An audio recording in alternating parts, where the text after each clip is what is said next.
Alrighty, ladies and gentlemen, little late night AEW Revolution review. This is so revolutionary, folks. I mean, it's good wrestling. Why do I feel like I haven't slept in like 5 years, folks? Why did I drink like 6 coffees and I'm still dead tired? Going against the grain. If it's so good, why does it feel so terrible? You know what I mean? First match, Eddie Kingston defeated Chris Jericho there. My boy Eddie gets the win. My boy. Big win for Eddie. And it's like a brawl or whatever, but the finish, some kind of weird finishing move or like submission, the stretch plum. He grabs him by the head and stretches his arm or something. It looks really cheap and retarded, and that's how he wins. I find that pretty cheap, you know what I mean? Just end with a regular move there.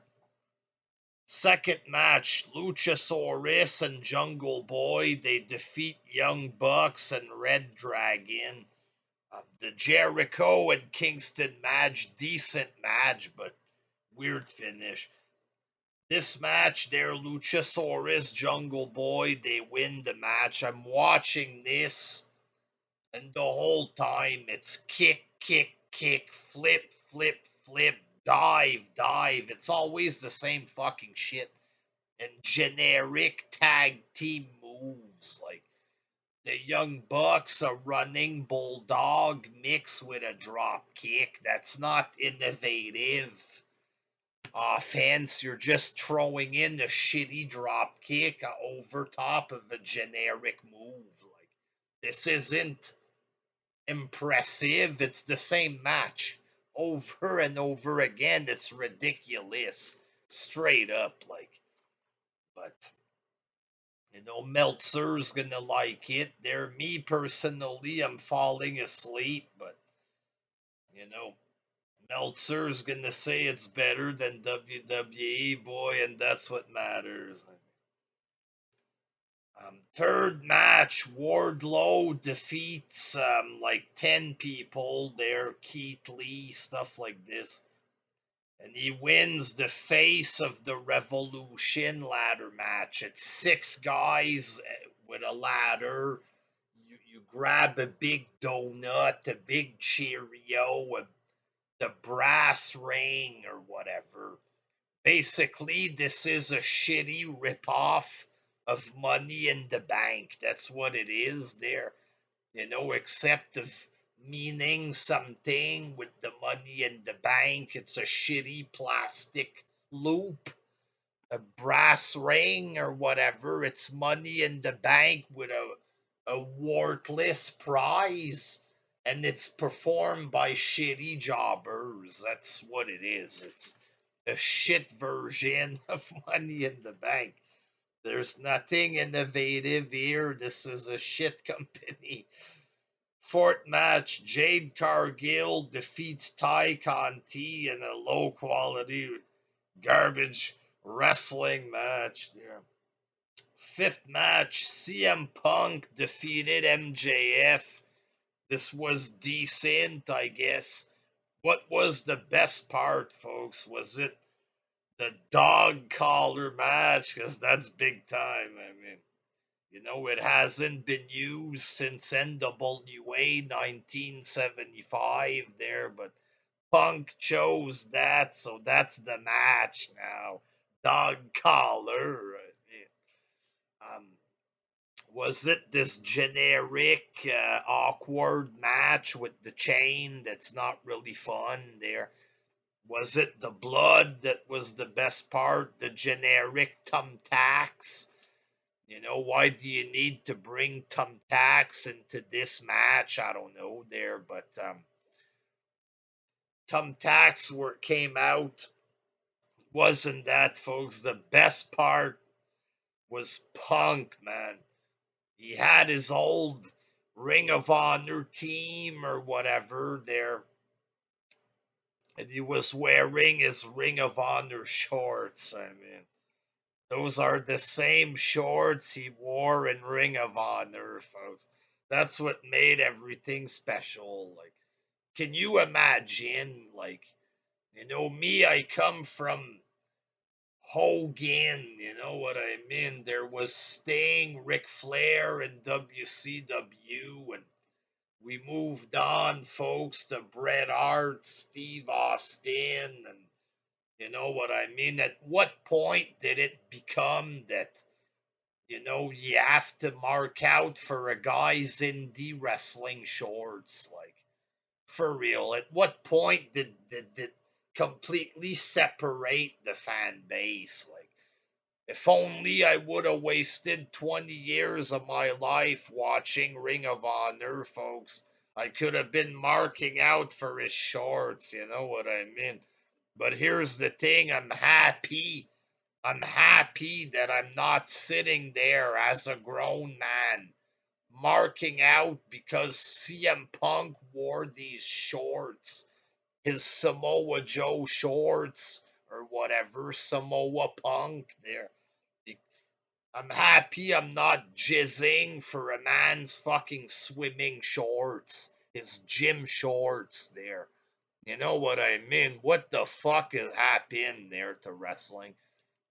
Bret Hart, I never heard this. Hey, those are the socks Bret Hart was wearing in Stampede Wrestling. Oh, yeah.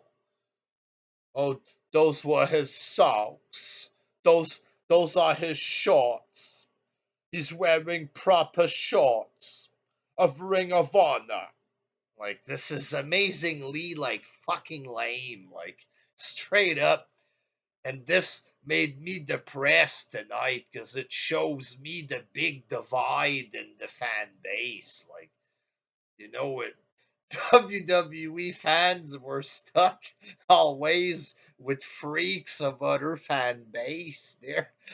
Now we're dealing with these fucking weirdos that are marking out for his shorts that he wore in Ring of Honor. Like, wrestling, it just isn't what it used to be, and it's become very sad.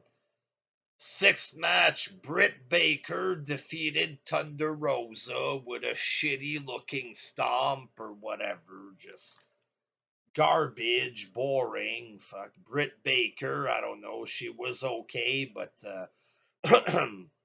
it's become boring. Seventh match, Moxley defeated Danielson. This was decent. It was like a brawl, technical wrestling hybrid. This was okay. The only reason I didn't like the match that much, really, there, the finish with the shitty looking goofy pin there. Moxley wins with this goofy pin, so it's not a real finish or whatever there. But so they were brawling, and then William Regal came out or whatever and separated them. He smacked both of them in the face or whatever there. And then he forced them to shake hands. So that I enjoyed seeing Regal there, like him possibly being their manager of the group and managing Brian as AEW champ with Regal as his manager. That intrigues me a bit as a wrestling fan, but everything else on the show just bores me to death, honestly. There. In the eighth match, Sting, Darby Allin, and Sammy Guevara defeat Matt Hardy, Andrade, and Isaiah Cassidy. In the six-man generic hardcore match, another hardcore match. There's Darby goes for the jump, the coffin drop. Matt Hardy's like rolling over at the same time, kind of deal. Darby Allin completely fucking misses his body, just barely touches him a little, and that's the pin. 1, 2, 3. Like, embarrassing there. And then the main event, folks, Adam Page defeated Adam Cole in the generic indie match there. It's what you would expect there. Super kicks and cowboy shit or whatever there. Um, overall, there's some decent matches. A couple there, Punk and MJF, but like Punk and MJF, when it becomes a thing that it's grown men marking out for his swimming trunks there, then it takes me out of the match. MJF with a weird look on his face the whole match. Like this. That takes me out of the match. You know what I mean? Bryan and Ambrose, it's the best match on the card, but they're both sitting on the floor holding each other and kicking each other in the face, looking like weirdo with weirdo finish. Like 4 hours of this, folks, and I was straight up bored out of my fucking mind. Like, you know what I mean? Some of the matches are okay, basic, they're boring, okay slash boring, but it's so long and it's always the same fucking shit and it's low budget and Meltzer likes it. Indie fans, they're gonna say it's good, but me personally, I am bored out of my fucking mind with this. It's like it feels generic. It's like TNA No Surrender or something, except it's all X Division matches or something. The show looks cheap. It looks bland. It just feels fucking boring, straight up. Like, I don't give a fuck if Meltzer gives them 6 stars a match. It feels low budget and boring. Fucking boring, straight up. But indie fans are gonna fantasy book there and claim that everything was awesome. You know what I mean?